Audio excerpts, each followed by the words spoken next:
Hello student, good morning. Welcome back to my YouTube channel math success Mantra. और आज class 12 में जो आज का टॉपिक है डिफरेंशियबिलिटी ऑन इंटरवल, इसका जो कंप्लीट थियरी है मैंने इसको क्या किया पिछली क्लास में आपको बता दिया है। आज जो हमको पढ़ना है इस पर क्वेश्चन पढ़ना है। एक्चुअली इस पर क्वेश्चन बहुत टफ आते हैं और आते जो भी हैं वो कैसे किए जाएंगे इस पर ध्यान से देखिए। तो एक मैं क्वेश्चन यहाँ पे लिखा हूँ, उसको देखते हैं। जैसे क्वेश्चन आता है कि discuss the differentiability of f equal to this. अब देखो इस टाइप में इंटरवल वाले जब क्वेश्चन आएंगे, इंटरवल पे बेस्ड क्वेश्चन डिफरेंशियबिलिटी के, तो उसमें ज़रूरी नहीं है कि कोई पार्टिकुलर पॉइंट पर आपसे डिफरेंशियबिलिटी पूछे या किसी पार्टिकुलर इंटरवल में पूछे। समझ में आ रही बात है? यहाँ पर एक फंक्शन दे दिया और उसके डिफरेंशियबिलिटी को डिस्कस करने के लिए कह दिया। इसका मतलब ये है कि आपको वो पॉइंट फाइंड आउट करने हैं जहाँ पर ये डिफरेंशिएबल नहीं होगा। समझ में आ रही बात है? तो इस तरह से इस टाइप के क्वेश्चन को करने के लिए पहले तो हम उसके डोमेन पे तुरंत जाता है। अपना माइंड पहले फोकस करिए कि उसके डोमेन क्या हो सकते हैं, क्योंकि जो डोमेन होगा उसी इंटरवल के अंदर जो पॉइंट होंगे उस पर चेक करेंगे। हमको बाहर से कोई मतलब लेना देना नहीं है। तो यदि आप एक सरसरी निगाह से देखेंगे इस क्वेश्चन को तो आप पाएंगे कि ये फंक्शन क्या है, मॉडुलस, दो मॉडुलस फंक्शन का सम के रूप में है। और ये भी आप पाएंगे कि इसमें यदि कुछ भी रख दिया जाए, कोई भी रियल नंबर रख दिया जाए, तो कुछ ना कुछ वैल्यू निकल के आएगी। हमको देखो डोमेन निकालना नहीं है कि हमको डोमेन की प्रोसेस को जानना है। हमको बस इतना पता कर लेना है कि एक्चुअली इसका डोमेन पूरा रियल हो सकता है या कोई एक फिक्स इंटरवल होगा। ठीक है ना? तो यहाँ पर हम देख रहे हैं कि अब डोमेन की बात भी आपको बताई गई है कि किसी भी फंक्शन में क्या क्या आप पुटअप कर सकते हो, और पुटअप करने पर मतलब कुछ भी यदि पुटअप करते हो तो उसकी डिफाइंड वैल्यू आती है कि नहीं आती है, इस पे आपको जोर देना है। और ऐसे ही इसको दिख रहा है कि यदि कोई भी रियल नंबर रखोगे तो ये कुछ ना कुछ फाइनाइट वैल्यू मतलब डिफाइंड वैल्यू ही देगा। और यदि रियल नंबर के रखने पर डिफाइंड वैल्यू देता है, इसका मतलब डोमेन इसका पूरा रियल हो जाएगा। लेकिन इस क्वेश्चन का जो सॉल्यूशन होगा, इस क्वेश्चन को इस फॉर्म में रख के नहीं करेंगे, इसको कन्वर्ट करेंगे। तो कन्वर्ट करने का देखो, मॉडुलस कन्वर्ट करने का बहुत आसान तरीका है। कैसे कन्वर्ट होता है ध्यान से देखिए। जितने भी मॉडुलस होते हैं उसमें देख लीजिए कहाँ कहाँ ये जीरो होता है। ये जीरो हो जाएगा 1 पे, ये कहाँ जीरो होगा 2 पर। मतलब आपको रियल नंबर के अंदर 2 पॉइंट मिल गया, रियल नंबर के अंदर 2 पॉइंट मिल गया, 1 और 2। मतलब आप एक इंटरवल ये बना लीजिए -∞ से 1, एक बना लीजिए 1 से 2, और एक बना लीजिए 2 से ∞। 3 इंटरवल बन जाएगा। और तीनों इंटरवल में ये फंक्शन किस में कन्वर्ट होकर आएगा उसको कन्वर्ट करिएगा। मॉडुलस का तो यही तरीका है, ध्यान से देखिएगा। यही होता है x+3 + x-4 + x-1। तो आप जानते हो कि इसका भी डोमेन पूरा रियल नंबर होगा। और इसको कन्वर्ट करने के लिए क्या करेंगे, आप देखेंगे कि ये कहाँ जीरो होगा तो -3 पे, तो एक -3, ये कहाँ जीरो होगा तो 4 पे, ये कहाँ जीरो होगा 1 पे। तो 3 पॉइंट मिल गए, तीनों को इंक्रीजिंग ऑर्डर में। भाई -3 इधर आएगा, इसके बाद से 1 आएगा, इसके बाद से 4 आएगा।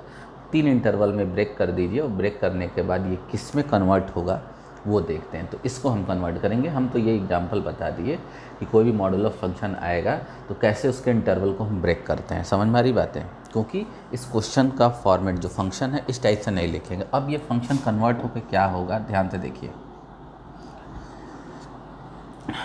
यदि x की वैल्यू 1 से छोटा लेते हैं, क्या लेते हैं 1 से छोटा, तो क्या होगा 1 से छोटे पे क्या होगा, ये अंदर वाली वैल्यू क्या देगी, नेगेटिव की पॉजिटिव देगी, ये याद रखिएगा।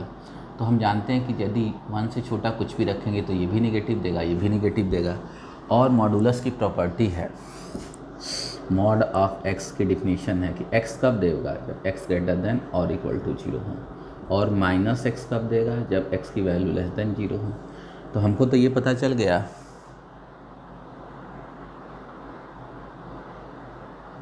ठीक है ना?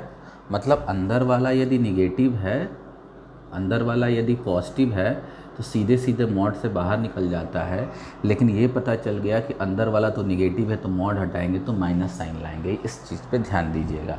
तो x<1 पर ये हमको पता चल गया कि ये अंदर वाला क्या होगा, x-1 निगेटिव होगा, और जब निगेटिव होगा तो मॉड जब खुलेगा ना तो माइनस साइन लेकर आएगा, तो क्या हो जाएगा -x-1।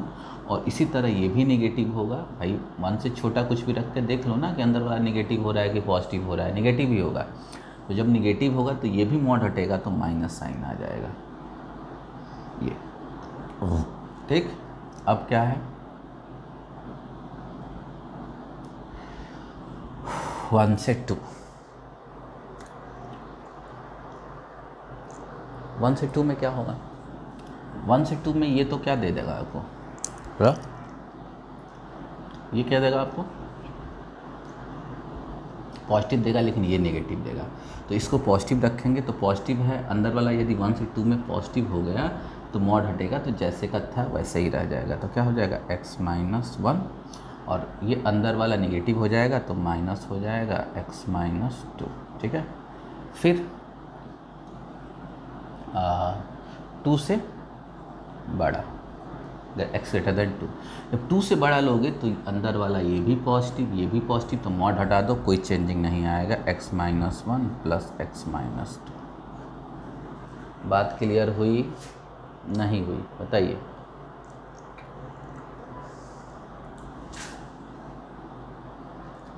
यहाँ पर ये लिख लीजिए और यहाँ पर ये लिख लीजिए, ठीक रहेगा ना। कहीं भी लगा सकते थे, देखो यहाँ भी लगा सकते थे, ये क्लियर हो रही बात है ना, कोई टेंशन लेने की बात नहीं है। चाहे तो इक्वल यहाँ लगा लो या तो यहाँ लगा लो, फ़र्क नहीं पड़ेगा, वैल्यू में चेंजिंग नहीं आएगी, इसलिए आप घबराइएगा मत।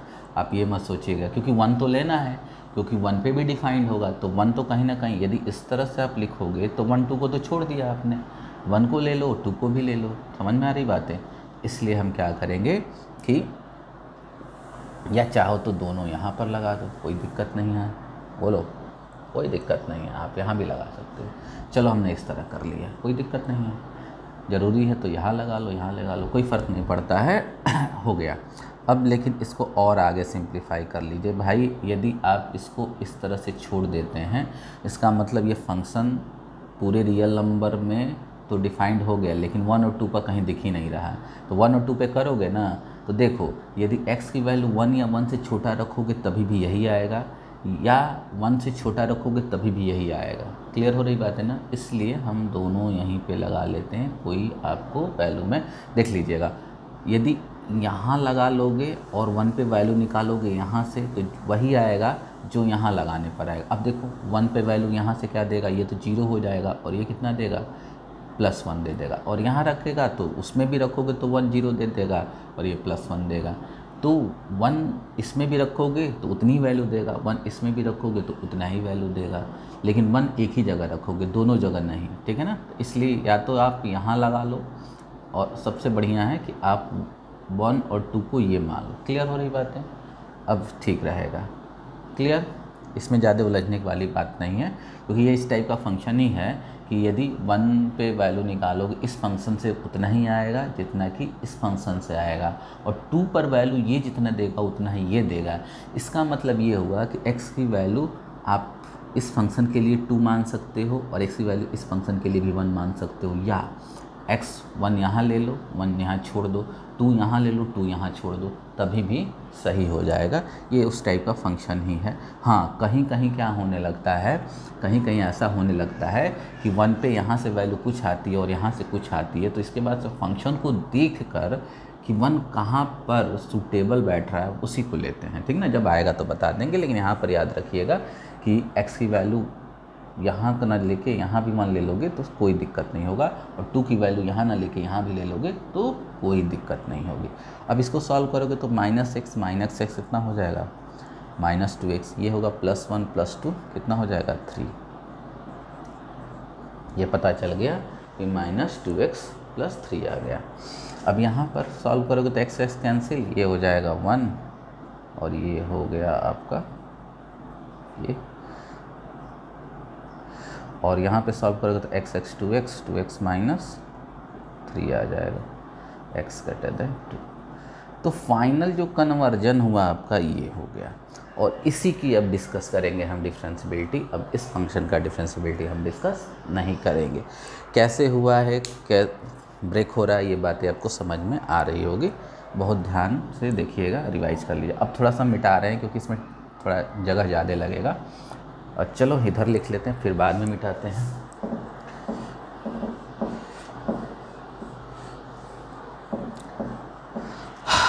अब ध्यान से देखिए इसमें क्या क्या बन रहा है। पहला केस तो ये बनेगा कि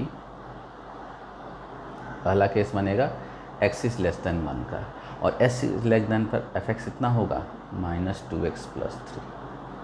ठीक, पहला केस ये बनेगा। और चूंकि ये पॉलिनोमियल फंक्शन है और आपको बताया गया कि पॉलिनोमियल फंक्शन तो एवरीवेयर डिफरेंशिएबल है, मतलब पूरे रियल नंबर में डिफरेंशिएबल है, और पूरे रियल नंबर में डिफरेंशिएबल है तो ये 1 से छोटे पर भी होगा। बात समझ में आ रही बातें, लिख लीजिए। ये चीज़ें डिफरेंशिएबल, सॉरी ये चीज़ें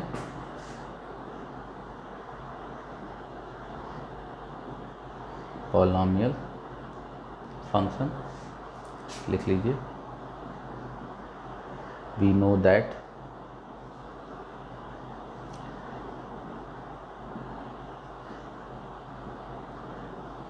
polynomial function is differentiable everywhere। अब ये पॉलिनोमियल फंक्शन है कब, जब x की वैल्यू 1 से छोटा है तब, और हम जानते हैं कि पॉलिनोमियल फंक्शन तो एवरीवेयर डिफरेंशिएबल होता है, मतलब पूरे रियल नंबर में होता है। ध्यान से देखिए, -∞ से +∞ में होता है।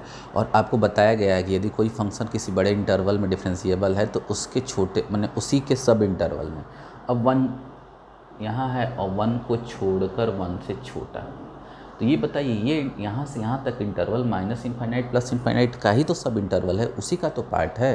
तो जब यहाँ से यहाँ में मतलब पूरे रियल नंबर में डिफरेंशिएबल हो जा रहा है तो x लेस देन 1 पे भी होगा, ऑब्वियस सी बात है। देखिए देयरफॉर f(x) = -2x + 3 is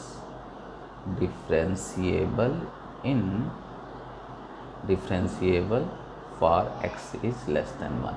अब देखो यहाँ पर जो फंक्शन आ रहे हैं ये आ गया, चलो छोड़ो, चाहो तो सिमिलरली भी ये लिख सकते हो, नहीं तो आप केस बना के भी लिख सकते हो। अब केस आ गया 2 आ गया,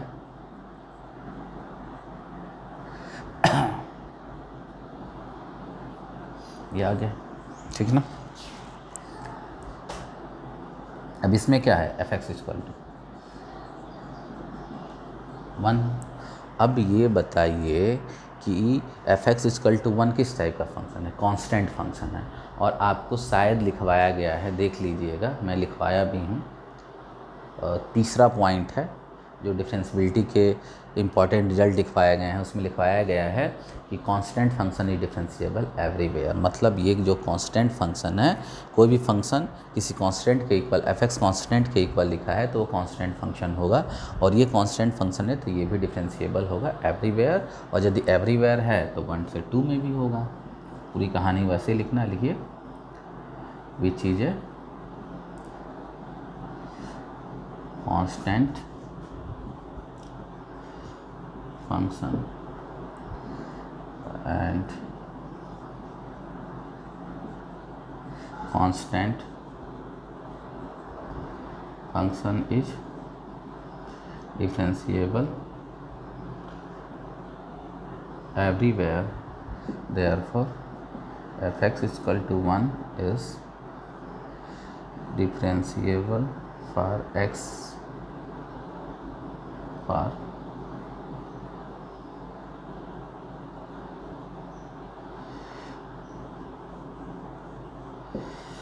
ठीक है ना। कांस्टेंट फंक्शन क्या होगा, 1 से 2 में डिफरेंशिएबल हो जाएगा।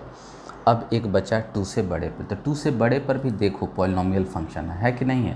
पूरी कहानी ऐसे ही लिखेंगे, तो यहाँ तक लिख लिए होंगे, तो हम मिटाने जा रहे हैं अब, ठीक ना। इसी को केस, इसको 3 बनाएंगे, क्या बनाएंगे, केस 3, और यहाँ पर लिख देंगे x > 2। ठीक है। और फिर यहाँ पर जो फंक्शन है वो क्या आ जाएगा 2x माइनस 3। फिर वही कहानी लिखेंगे which is a polynomial function, we know that polynomial function is differentiable everywhere, therefore क्या हो जाएगा 2x minus 3 is differentiable for x is greater than 2। हो गया। लिखना सीख जाओगे ना तो आराम से निकल जाएगा, क्योंकि ये पॉलिनोमियल फंक्शन था, ये कांस्टेंट फंक्शन था, फिर ये पॉलिनोमियल था, तो इसमें तो कुछ बहुत ज़्यादा आपको सोचना ही नहीं था। ये होता तो आपको सोचना पड़ता, लेकिन इसीलिए हम क्या कर दिए, इसको कन्वर्ट कर दिए। कोई भी मॉडुलस फंक्शन इस टाइप का आएगा तो कन्वर्जन ऐसे ही होगा, और इसी तरह केस बना के हम लिखेंगे। अब देखो हमने लिख तो लिया, समझ में आ रही बात। एक मिनट थोड़ा सा गलत हो गया, ये हटा दीजिए, ये हटा दीजिए, क्योंकि हम ओपन इंटरवल में ही रूल से लिख सकते हैं। जब क्लोज इंटरवल आएगा तो ओपन इंटरवल में बाय रूल लिखेंगे, और जो एंड पॉइंट है, समझ में आ रही बात, जो एंड पॉइंट है यदि क्लोज है मतलब उसके लेफ्ट और राइट में कुछ डिफाइन नहीं है, तब तो हम क्या करेंगे, आपको बताए थे कि यदि क्लोज है ए से बी में तो हम ओपन इंटरवल ए बी में डिस्कशन करेंगे।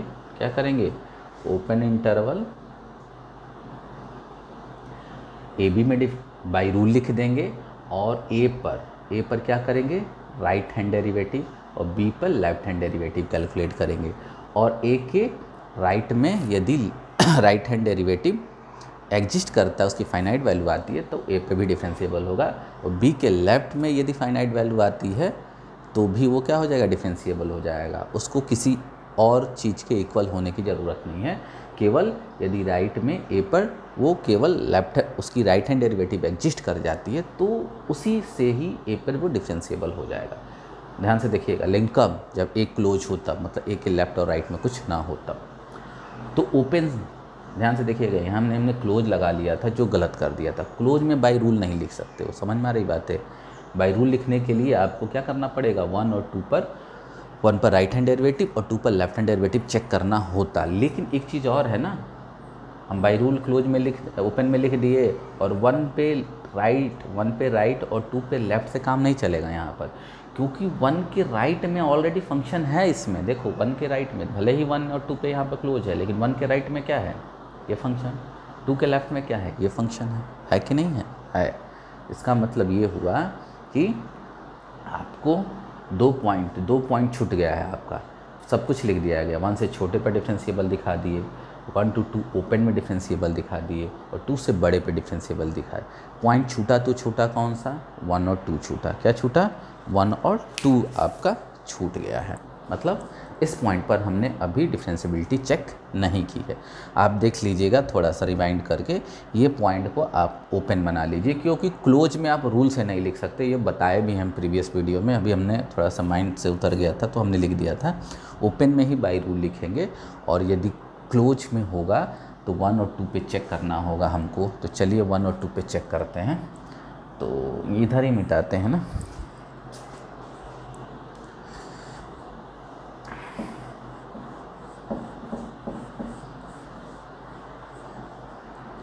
आ जाइए। At x = 1 left hand derivative कितना हो जाएगा, limit s tends to 0 f1 minus h minus f1 by minus h। ये हो जाएगा limit s tends to 0 f minus 1 minus h। 1 minus h मतलब 1 से छोटा है। 1 से छोटे मतलब ये वाला फंक्शन लेंगे, और ये फंक्शन लेने का मतलब ये हुआ कि x की जगह 1 माइनस h रख देंगे। ये अब नया चीज़ नहीं है, आप लोग समझ में आ रहा होगा। और f1 की वैल्यू कहाँ से कैलकुलेट होगी, f1 की वैल्यू तो 1 दिया है, तो 1 लिख लो भाई, और minus h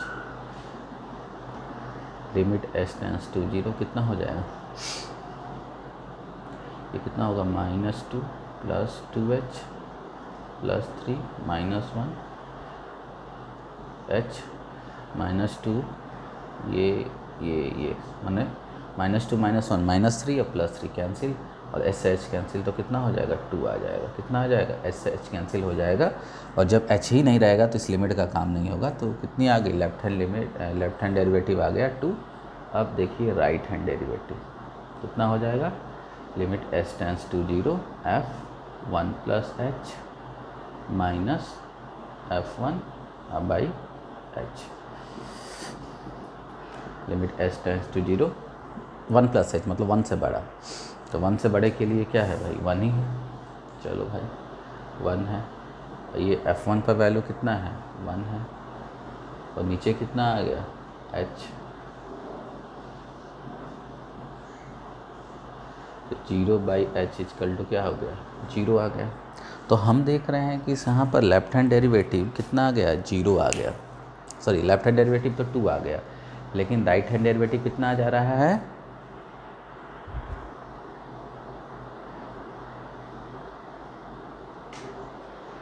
right hand derivative कितनी आ जा रही है 0 आ जा रही है। तो लिखिए since left hand derivative is not equal to right hand derivative at x equal to 1, therefore f(x) is not differentiable at x equal to 1।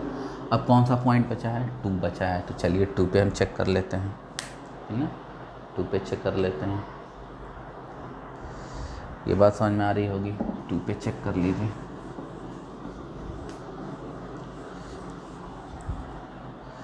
To पे तो यहाँ पर लेफ्ट हैंड डेरिवेटिव कितना हो जाएगा, limit s tends to 0 f2 minus h minus f2 by h, 2 minus h मतलब 2 से छोटा, यही वाला तो फंक्शन आएगा 1 ही आएगा, f2 पर भी 1 ही आएगा, नीचे h भाई 2 माइनस एच मतलब 2 से छोटा है, 2 से छोटे पे भी 1 है, 2 पर भी 1 है, तो यहाँ पर आ जाएगा लेफ्ट हैंड डेरिवेटिव कितना 0 बाई एच, फाइनल वैल्यू 0 आएगा। अब आते हैं राइट हैंड डेरिवेटिव पर, क्या आते हैं राइट हैंड डेरिवेटिव पर, limit s tends to 0 f1 plus h minus sorry f2 plus h f2 by h, तो 2 से बड़े पर कौन सा फंक्शन लेंगे भाई, 2 से बड़े के लिए तो यही है, तो इसमें क्या होगा इस x की जगह 2 प्लस एच रख देंगे, तो 2 प्लस एच माइनस 3, f2 की वैल्यू कितनी है, f2 की वैल्यू तो 1 है, f2 की वैल्यू तो क्या है 1 है h, तो हो जाएगा limit s tends to 0 4 plus 2h minus 3 minus 1 by h, फिर ये कट जाएगा एच एच कैंसिल, कितना आएगा 2, तो फिर क्या आ गया since left hand derivative is not right hand derivative at x equal to 2, therefore f(x) is not differentiable at x equal to 2।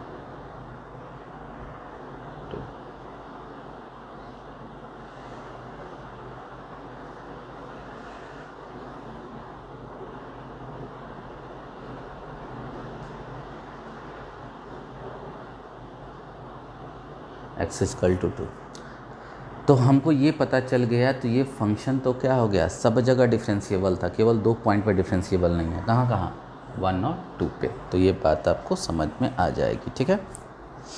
चलिए आगे चलते हैं, अच्छा क्वेश्चन था, मज़ा आया होगा आपको, कैसे लिखेंगे लिखने का ढंग सीख लीजिए, एक क्लास और डिफरेंशिएबिलिटी में, और इसके बाद से मैं आपको पढ़ाऊँगा डिफरेंशिएशन, क्या पढ़ाऊँगा डिफरेंशिएशन, तो तैयार रहिएगा। एक क्वेश्चन और कर लेते हैं छोटा सा, एक क्वेश्चन है आपका, एक मिनट रुकिए,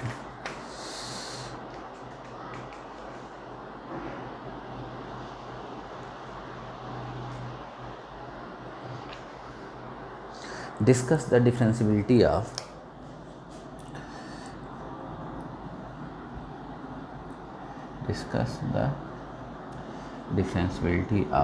f(x) is equal to mod of log x, क्या है mod of log x for x greater than 0। अब यहाँ पर दे दिया है कि 0 से मतलब स्ट्रिक्टली ग्रेटर देन 0 पर ही ये डिफरेंशिएबिलिटी मतलब उसमें कहाँ कहाँ डिफरेंशिएबल होगा, कहाँ कहाँ नहीं होगा, ये चेक कर देना है। नहीं भी दिया होता ना, इस फंक्शन को देखो, अंदर में लॉग है और आपको मालूम होना चाहिए कि इस x की जगह कोई भी वैल्यू रखोगे 0 से बड़ा ही रखोगे, तो इसका डोमेन भी यही है। और लिख दिया है तो आपके लिए भी अच्छा हो गया कि आपको डोमेन पर मतलब अपना माइंड का फालतू का वेस्ट करना ज़रूरी नहीं है। यहाँ पर पहले से ही लिख दिया है कि x की वैल्यू 0 से बड़ा है। यदि नहीं भी लिखा होता तो मान के यही चलते, क्योंकि इसकी डोमेन है ये है। अब तुम कहोगे डोमेन कैसे हैं भाई, लॉग का जो डोमेन होगा वही है मॉड लॉग x का भी डोमेन होगा। मॉड का डोमेन स्ट्रिक्टली ग्रेटर देन 0 होता है, समझ आ रही बात। ओपन इंटरवल 0 से इनफाइनाइट होता है लॉग का डोमेन, इसका भी डोमेन वही होगा और वही चीज़ यहाँ लिखा है, तो ये कुछ नया नहीं लिखा है। अब इसमें अब देखना है कि ये कहाँ कहाँ होगा, तो इसको भी ब्रेक करेंगे। तो पहले लॉग का थोड़ा सा हम ग्राफ देख लेते हैं। ये ग्राफ बनता है, ये 1 है, ये 0 है और इधर प्लस इनफाइनाइट, तो 2 इंटरवल बनेगा। 1 पे क्या होगा, 0 to 1 में तो निगेटिव वैल्यू देता है, ये अंदर वाला निगेटिव होगा तो मॉड हटेगा तो माइनस आएगा। और 1 से बड़े पर क्या होगा, ये पॉजिटिव वैल्यू देता है। क्लियर हो रही बातें, तो पॉजिटिव वैल्यू देता है तो सीधी सी बात है कि मॉड हटेगा तो कोई फ़र्क नहीं पड़ेगा। तो यहाँ पर ये फंक्शन कन्वर्ट हो जाएगा, ध्यान से देखिए। यदि 0 to 1 ले लेते हैं तो माइनस log x हो जाएगा, और यदि 1 से बड़ा ले लेते हैं, 1 या 1 से बड़ा हैगा, तो आपको बता भी दिए कैसे। ये नीचे ग्राफ बन गया, मतलब 0 to 1 में निगेटिव वैल्यू देता है, तो ओपन इंटरवल 0 to 1 में निगेटिव देगा और अंदर वाला निगेटिव देगा तो मॉड हटेगा तो माइनस साइन आएगा, यही तो मॉड का डिफिनीशन है। और 1 से बड़े पर लॉग पॉजिटिव वैल्यू देगा और अंदर वाला पॉजिटिव, तो मॉड हटेगा तो कोई चेंजिंग नहीं आएगा, ये आपको बता चुके हैं। तो इसको हमने कन्वर्ट कर दिया इस तरह से, और ये आपके लिए हो गया आसान। क्या हो गया, आसान। चलिए करते हैं इसको केस बना के। केस फर्स्ट, यदि ये लेते हो तो क्या हो जाएगा, f(x) equal to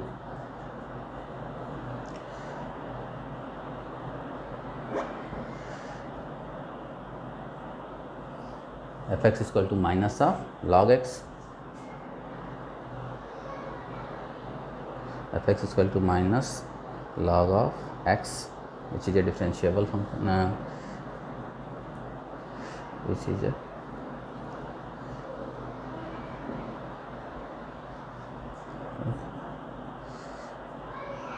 is a logarithmic function.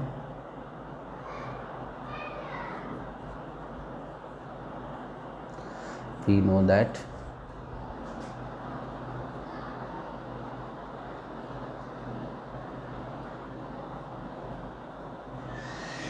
logarithmic function is differentiable in its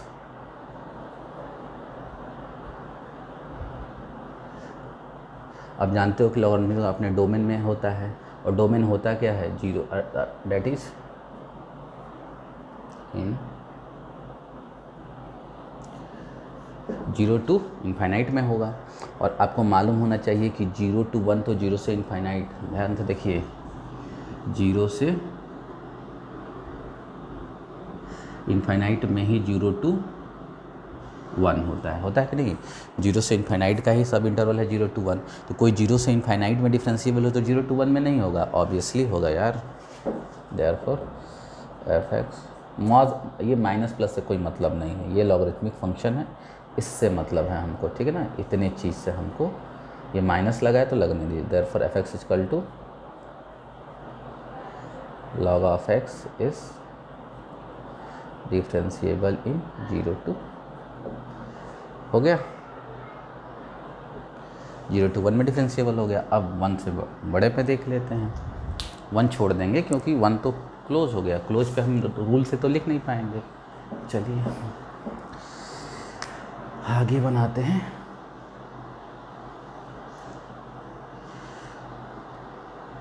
case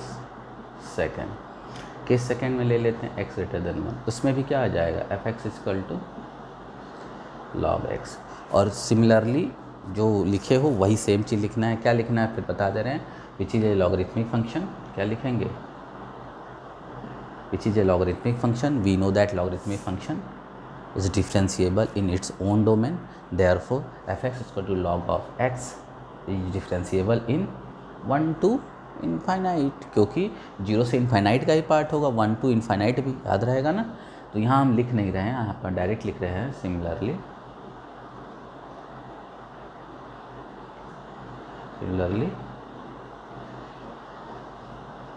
f(x) is equal to log x is differentiable in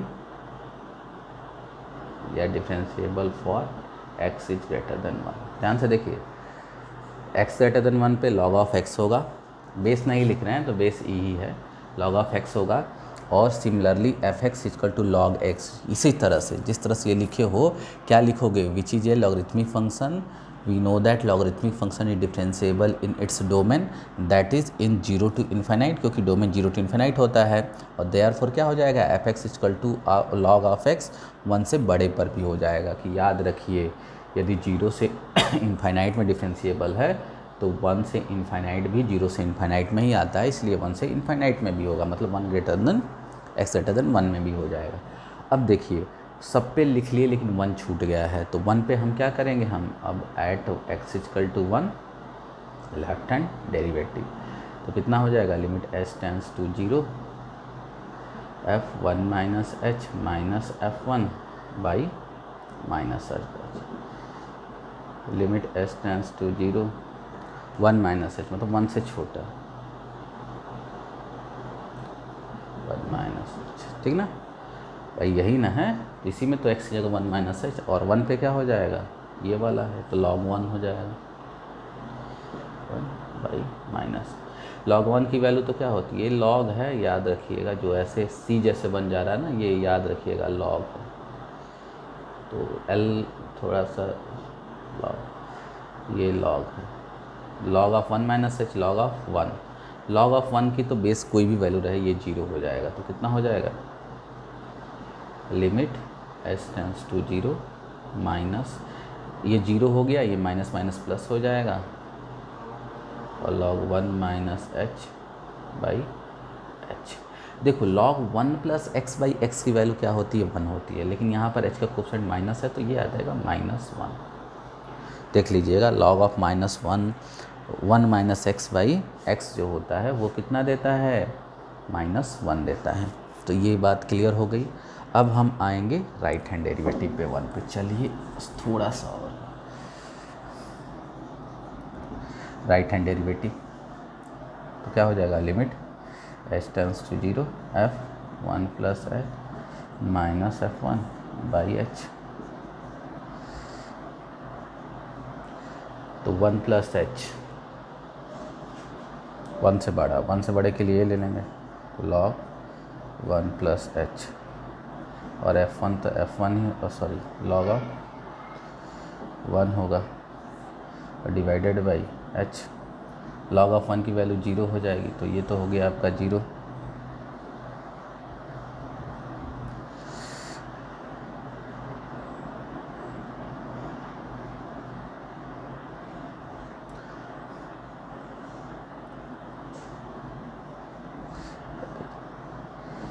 one हो गया, ठीक है। अब देखो left hand derivative -1, right hand derivative 1, इसलिए क्या हो जाएगा, यहाँ पर दोनों इक्वल तो हो नहीं रहा है, और दोनों इक्वल नहीं हो रहा है, इसका मतलब 1 पे डिफरेंशिएबल नहीं होगा, तो इधर लिख ही लिए होंगे, नोट करते चलिएगा थोड़ा थोड़ा रोक रोक के। तो हम देख रहे हैं कि left hand derivative -1, right hand derivative 1 आ गया, इसका मतलब ये फंक्शन 1 पे डिफरेंशिएबल नहीं होगा। देखिए since left hand derivative is not equal to right hand derivative at x equal to 1, sorry at x equal to 1, हाँ therefore f(x) is not differentiable at x equal to 1। Clear. तो चलिए आज यहीं तक। ये दोनों क्वेश्चन यदि बहुत अच्छे से आप डीपली पढ़ लेते हो तो हमको लग रहा है कि छोटे छोटे क्वेश्चन डिस्कस करना शुरू कर दोगे और मैं एक क्लास और लूँगा जिसमें डिफरेंशियबिलिटी आपकी कंप्लीट हो जाएगी और इसके बाद से बहुत इंटरेस्टिंग और बहुत मज़ेदार चैप्टर स्टार्ट होने वाला है डिफरेंशिएशन। अच्छा लगेगा आपको, ठीक है ना। ये कंटिन्यूटी, डिफरेंशियबिलिटी और लिमिट पूरी कैलकुलस की जान है, तो इसलिए इसको मन लगा के पढ़िए, ठीक है ना। यदि लिमिट, कंटिन्यूटी और डिफरेंशियबिलिटी पर अच्छा कमांड कर लेते हैं आप, तो हमको लग रहा है कैलकुलस में आपका अच्छा कमांड हो जाएगा, क्योंकि डिफरेंशिएशन में बहुत ज़्यादा आपको परेशानी नहीं होने वाली है, एप्लीकेशन ऑफ डेरिवेटिव में भी नहीं होने वाली है। ये अप्लाइड पोर्शन है तो इसमें मज़ा आएगा, ठीक है। अभी तक जो था एकदम एब्स्ट्रैक्ट कैलकुलस चल रहा था, जिसमें आपको बातें ज़्यादा दिमाग से सोचनी थी और जो एब्स्ट्रैक्ट मोड में थी, एब्स्ट्रैक्ट मोड मतलब आप समझ रहे हैं ना, जो चीज़ें मतलब डेली लाइफ में यूजेबल नहीं है, ये सब चीज़ें ये फंक्शन पर दिख रहा है। लेकिन अब जो हम डिफरेंशिएशन पढ़ेंगे और उसमें एप्लीकेशन ऑफ डेरिवेटिव आएगा, तो डेली लाइफ में चीज़ें कैसे यूज हो रही है उस पर हम उसको अप्लाई करके आपको दिखाएंगे और तब आपको थोड़ा सा इंटरेस्ट ज़्यादा अच्छा लगेगा और इंटरेस्ट आएगा। यहाँ पर जो आप पढ़ रहे थे वो एब्स्ट्रैक्ट मैथमेटिक्स या एब्स्ट्रैक्ट कैलकुलस पढ़ रहे थे और इसमें आपको इंटरेस्ट कम आ रहा होगा, लेकिन यही है प्योर मैथमेटिक्स का पोर्शन, तो इसको छोड़िए मत, बहुत अच्छे से पढ़िए। यदि आपको कैलकुलस पे कमांड करना है तो लिमिट, कंटिन्यूटी, डिफरेंशियबिलिटी पे कमांड करना है। यदि इतने पे कमांड अच्छे से कर लेंगे तो कैलकुलस आपकी अच्छी हो जाएगी। और function, limit, continuity and differentiability जिसका बच्चे का तैयार हो गया बढ़िया से, वो मैथमेटिक्स को बहुत अच्छे से समझ लेगा और बहुत इजी हो जाएगा उसके लिए। तो इसके लिए इस पर मेहनत कीजिए, ठीक है ना। वीडियो को शुरू से अंत तक देखिए। वीडियो पसंद आए तो लाइक करिए, सब्सक्राइब करिए और कमेंट बॉक्स में अपने सुझाव भी ज़रूर लिखते रहिए, जिससे हम लोग को वीडियो बनाने में और अच्छा लगे। और आज के लिए इतना ही, थैंक यू।